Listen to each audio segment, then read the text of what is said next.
Hey guys, welcome back. So this one we're going to talk about prompts. So let's just go over here and create a new file.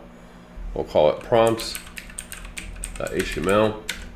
And we're going to do something a little bit different this time. Instead of adding HTML, we're just going to add script type. And we could do equals text. Actually, I think it popped it up. Yeah, it did. Right here, JavaScript. And come over here. And then we can enter our script. So this way we could just get right to the point. We have to do all the HTML stuff. All right, so I'll indent it a little bit, and I'll use a keyword called prompt. It should come up. And in prompt, it works kind of like alert. So we're calling this method, and I'm gonna say, what is your name? And do a question mark. And we'll do this right here. So let me actually move this in like this. Let's save it. So let's go back. And now we have prompts, HTML. So it comes up and says, what is your name? My name is Jeff. Great. Well, nothing happens because we haven't did anything to program it to do anything right now. So right now all we did is we use this keyword prompt, which we pass in an argument. In our argument, you see we use a parentheses. And then we pass in our argument, which is our string. Another way that we could do it is we could do, let's say we wanted to declare our string right here, and we wanted to say question equals what is your name, and it ended here. And then what we could do is we could come down here. Oops, what did I do? We could come down here and just type in question. And it will do the same thing. So all we're doing is declaring a variable. See what is your name, blah, blah, blah. Hit cancel, same thing, okay? So as you see here, that's all we've accomplished at this point. Ways that we could do it. If you remember the previous lesson, we came over here and did this area right here. So we can actually do the document right if we wanted to. So we could say, okay, we have that in here. Let's say, come down here, and we did document.write, and we did question. So whatever the question was. So let's just see what happens here. Let's see if this works. So refresh, Jeff, hit OK. What is your name? That's not what we want. So that was not the right way of doing it. So let's think about this. How can we... you know what we could do is, okay, so let's do this. So we have var question equals what is your name.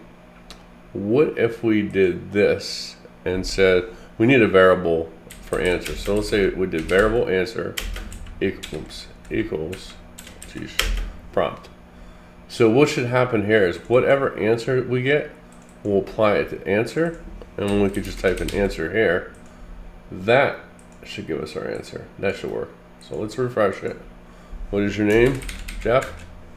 Jeff. So that's all we put there. So we probably want to give it something else. So we have answer here. So we might want to say, your name is do space plus answer.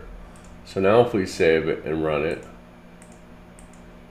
and say, Jeffrey, look at that, your name is Jeffrey. Now that's one way of doing it. Another way that we could do it is we could use our alert message and say the same thing. We could say alert, your name is space plus answer. Like that. Save it. Run it. What's your name? Professor Jeffrey. Hit enter. There you go. Your name is Professor Jeffrey. Pretty simple. Let's see here. That we could do while I'm thinking about it. Say that we wanted to, let's just leave this one here and we'll create a new one. So let's create a new page. We'll call it math.html. Alright, so now what we're going to do is we're going to copy some of that code so that we don't have to, we'll just replace some of it. So we'll come over here, paste it in. So let's do something different. So let's do like a number value. So maybe a calculation. Think of something here. All right, so let's do like if you worked a full week or something like that. So let's do this. Erase that and start from scratch. So let's say var, let's say hours equals prompt, and you say input your hours for the week. Okay. So you input your hours, how many hours you have. Then we can have another one. We can put rate prompt. What is your hourly rate? So you put in what you make per hour.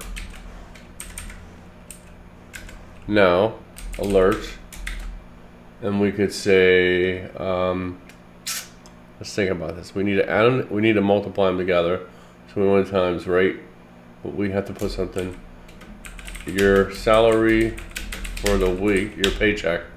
Let's say your paycheck for the week is, and then we'll do plus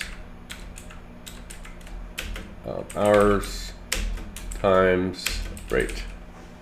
Now, when we do this, let's think about what usually probably the annual, let's get an idea, average salary annually. Now let's put this average annual salary for a junior software engineer. I think it's like 60,000. All right, so 22.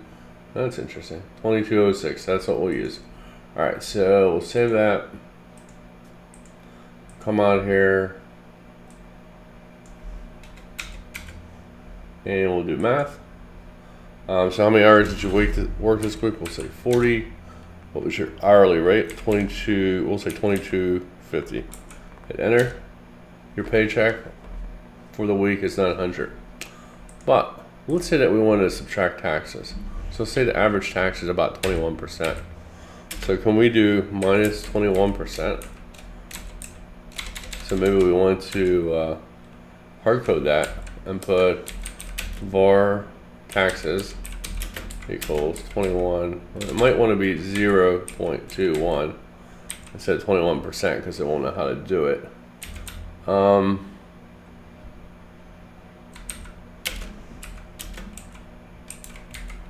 know if that'll work. Let's see. Let's see, 40. I don't know if that'll work. Yeah, let me figure this out. So we want to do percentage. Keep it that right now. I actually ended up writing a function. I got a little bit more complicated just to do the percentage. So this one right here will actually work. Just to go back and do it again because let's play around with that one. We'll get back to that one. It's a little bit more complicated. But anyways, we'll do 22. Our rate is 880. In order to make this work, we have to write some type of function, and the function is just really in depth. So it'd just be too much for what we're trying to explain here. So that's it on working with prompts. Thanks for watching. See you soon.